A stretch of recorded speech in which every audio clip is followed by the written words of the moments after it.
Everybody, welcome back to our channel.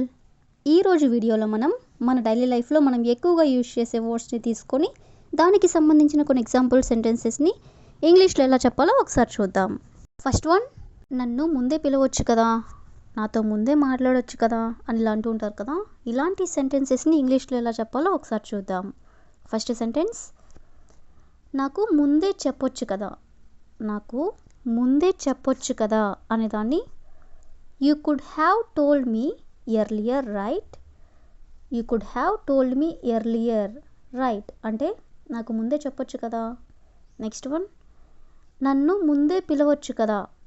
నన్ను ముందే పిలవచ్చు కదా అనేదాన్ని You could have called me earlier, right? You could have called me earlier, right? అంటే నన్ను ముందే పిలవచ్చు కదా. నెక్స్ట్ వన్, అతనితో ముందే మాట్లాడవచ్చు కదా. అతనితో ముందే మాట్లాడవచ్చు కదా అనేదాన్ని you could have talked to him earlier, right? You could have talked to him అంటే అతనితో మాట్లాడవచ్చు కదా. ఎర్లియర్ అంటే ముందే, రైట్ అంటే కదా అని. నెక్స్ట్ వన్, నాకు ముందే తెలియజేయచ్చు కదా అంటే నాకు ముందే ఇన్ఫామ్ చేయొచ్చు కదా అని చెప్పాలనుకున్నప్పుడు you could have informed me earlier, right? You could have informed me earlier, right అంటే నాకు ముందే తెలియజేయచ్చు కదా. నెక్స్ట్ వన్, నన్ను ముందే హెచ్చరించవచ్చు కదా. నన్ను ముందే హెచ్చరించవచ్చు కదా అనేదాన్ని you could have warned me earlier, right? You could have warned me earlier, right అంటే నన్ను ముందే హెచ్చరించవచ్చు కదా. నెక్స్ట్ వన్, దాన్ని ముందే పూర్తి చేయొచ్చు కదా.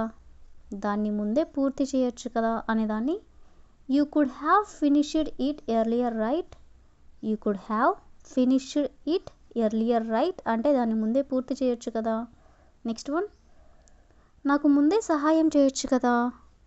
నాకు ముందే సహాయం చేయొచ్చు కదా అనేదాన్ని you could have helped me earlier, right? You could have helped me earlier, right అంటే నాకు ముందే సహాయం చేయొచ్చు కదా. నెక్స్ట్ వన్, ముందే నిర్ణయం తీసుకోవచ్చు కదా. ముందే నిర్ణయం తీసుకోవచ్చు కదా అనేదాన్ని you could have decided earlier, right? You could have decided earlier, right అంటే ముందే డిసిషన్ తీసుకోవచ్చు కదా అని, అంటే డిసైడ్ చేసుకోవచ్చు కదా అని.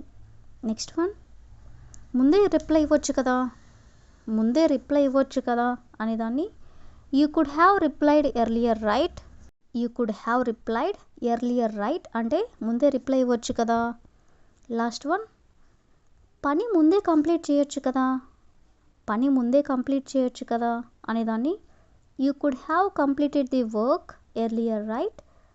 You could have completed the work earlier, right అంటే పని ముందే కంప్లీట్ చేయొచ్చు కదా. సో ఈ విధంగా మనం కొన్ని ఎగ్జాంపుల్స్ అనేవి చూసాం కదా. నెక్స్ట్ వన్ చూడండి, ఇటీవల కాలంలో అనేదాన్ని recently or lately or in recent times అంటే ఈ మూడిటికి కూడా మీనింగ్ ఇటీవల కాలంలో. ఈ వర్డ్కి సంబంధించిన కొన్ని ఎగ్జాంపుల్ సెంటెన్సెస్ని ఇంగ్లీష్లో ఎలా చెప్పాలో ఒకసారి చూద్దాం.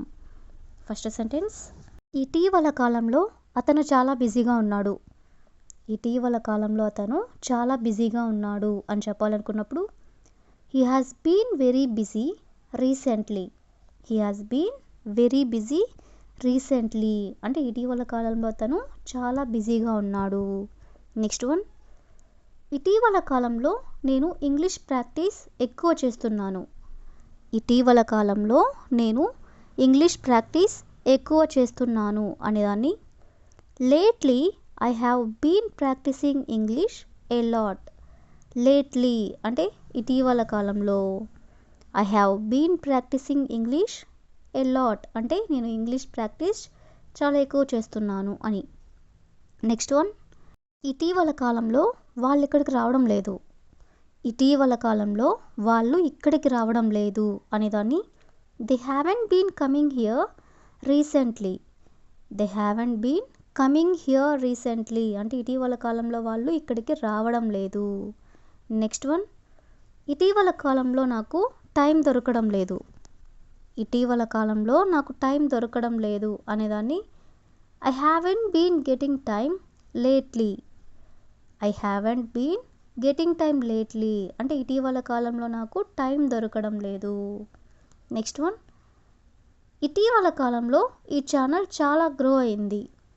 ఇటీవల కాలంలో ఈ ఛానల్ చాలా గ్రో అయ్యింది అని చెప్పాలనుకున్నప్పుడు this channel has grown a lot in recent times. This channel has grown a lot in recent times అంటే ఇటీవల కాలంలో ఈ ఛానల్ చాలా గ్రో అయింది అని. లాస్ట్ వన్, ఇటీవల కాలంలో ఆమె బిహేవియర్ మారిపోయింది. ఇటీవల కాలంలో ఆమె బిహేవియర్ మారిపోయింది అనే దాన్ని her behaviour has changed recently. Her behaviour has changed recently. So ఈ విధంగా మనం ఇటీవల కాలంలో అనే వర్డ్కి సంబంధించిన కొన్ని ఎగ్జాంపుల్ సెంటెన్సెస్ని ఇంగ్లీష్లో ఎలా చెప్పాలో తెలుసుకున్నాం కదా. So that's all for today. I hope you all like this video. Thank you for watching.